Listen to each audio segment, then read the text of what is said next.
What's up, guys? It's Alush back for a Master Grade Gundam review this time. It is on the recently released Master Grade Heavyarms Gundam, Endless Waltz version from the, I believe it's the original manga series, Gundam Wing Frozen Teardrop or something, I don't know. But it is Kotoki's original redesign of the Heavy Arms, meant for the Endless Waltz OVA slash movie, but was never used. It was actually the recolored version of this kit, or this suit, but oh well. Anyways, background stories aside, the Heavy Arms Master Grade, it's a really nice kit. It's very modern. After a decade, Bandai's finally come out and released the Master Grade Heavy Arms. So, of course, you'd expect a lot from it. I did paint it extensively, though, just to make it look good. It really doesn't need a lot of the painting that I gave it, but I just highlighted a lot of details and made it look just slightly better than the original out-of-box version.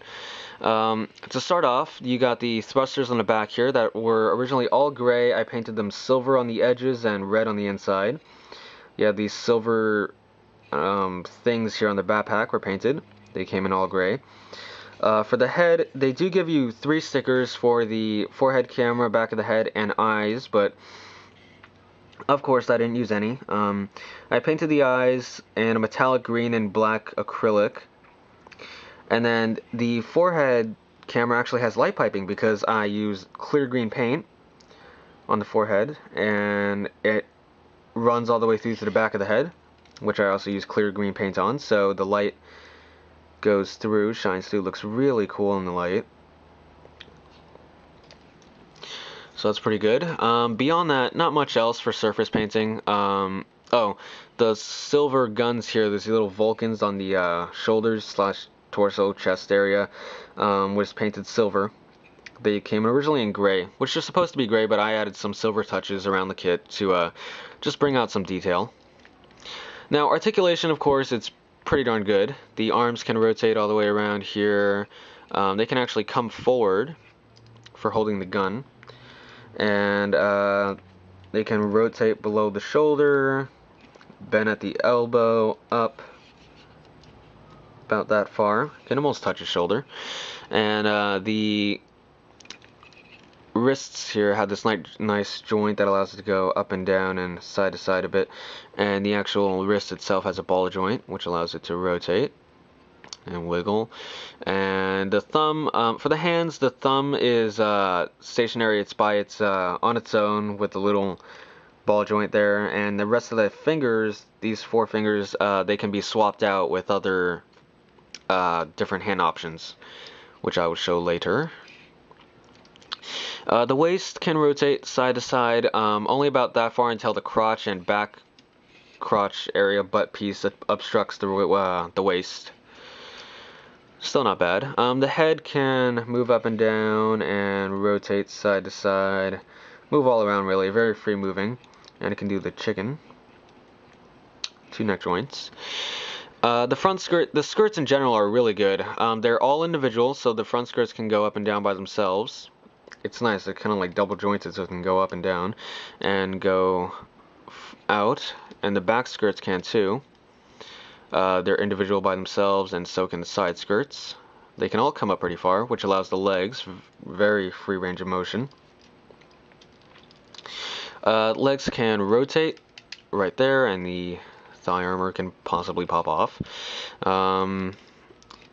What else? You got the legs bending at the knees all the way back, and you have some really nice mechanical action going on there for the inner frame. You have some armor separation down here. You can show some hydraulics in the knee and everything. Very nice detail, worthy of a Master Grade name.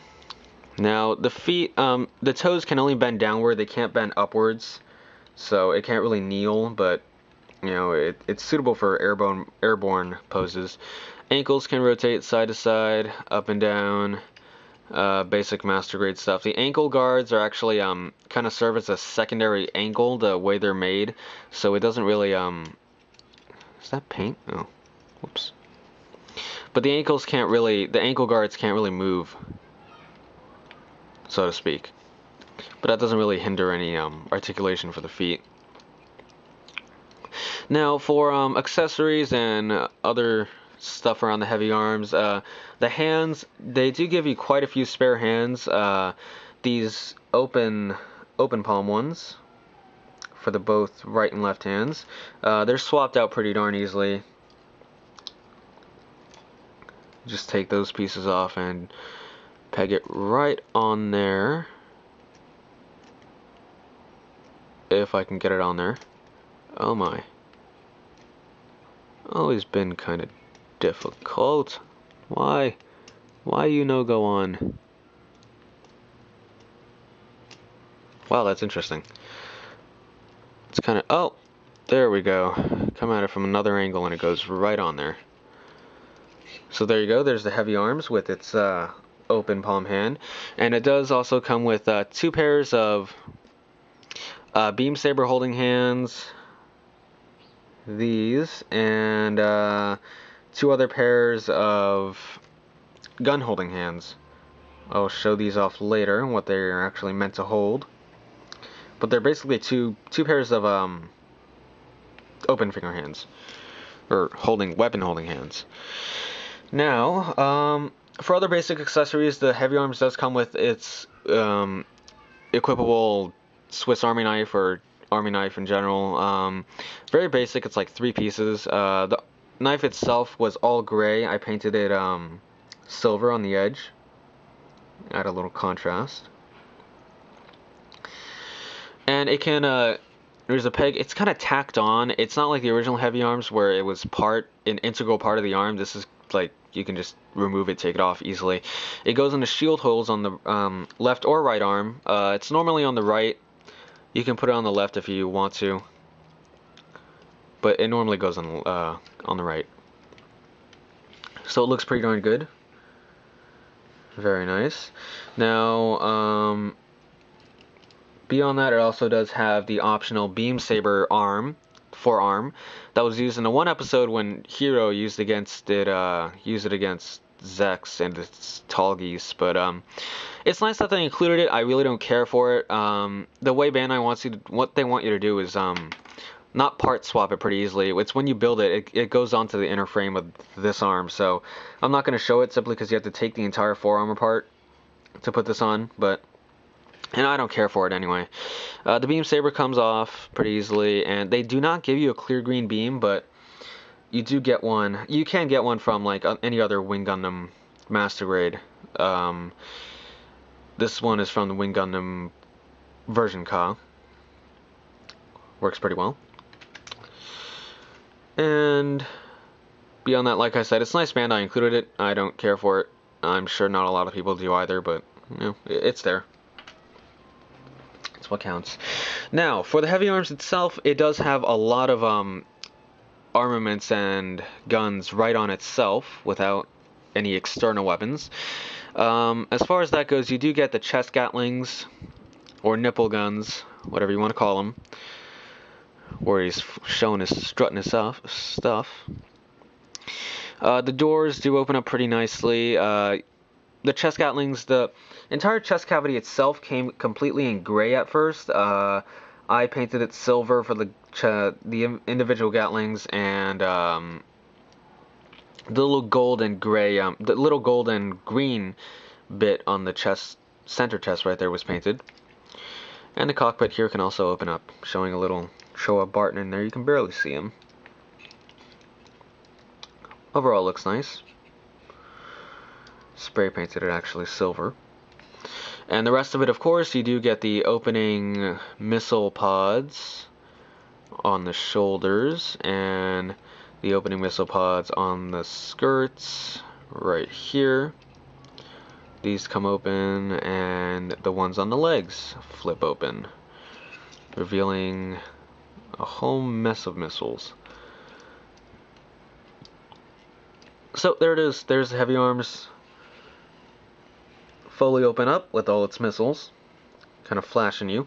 The missiles originally came all in gray. I painted them all individually in this light grayish bluish tone for the for all the individual missiles. It is kind of a tedious task, but Bandai has really come a long way with their engineering for model kits, so it's not so bad. You don't even have to paint them to differentiate it, but just to add some good contrast, especially on the shoulder pits right here. You got the foreign front skirts and foreign side skirts. Looks really good. So overall, in general, it's a very nice, good amount of gimmicks and everything that can open up here. And I'm really impressed with how far Bandai has gone with their model engineering. A decade ago, they couldn't figure out how to work these opening front skirts and the opening side skirts and everything. I had to do part swapping. So, that's it for part 1 of Heavy Arms. Then the next part I will show off the actual Gatling gun itself, the big Gatling gun. So definitely stay tuned and look forward to part 2.